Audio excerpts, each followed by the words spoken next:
I would say one of the most important intellectual virtues is a kind of intellectual honesty, but a special kind, namely reflexive self-awareness. So awareness of one's own states, but appropriately valuing what you've achieved, neither too high nor too low. I mean, I'm stressing now that it's difficult because you don't want to overvalue what you've done intellectually. But Aquinas points out it's equally bad to undervalue.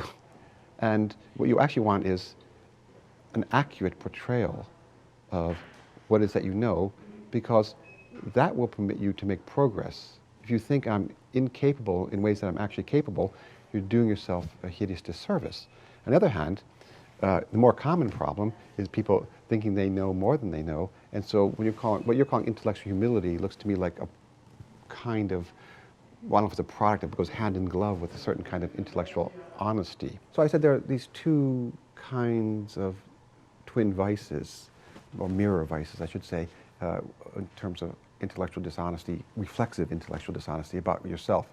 The more common problem of overvaluing your own accomplishments, but this also very real phenomenon and slightly hazier phenomenon of undervaluing your own achievements and your own abilities. People have these meta-narratives about what they can do and can't do, what they're good at and what they're bad at.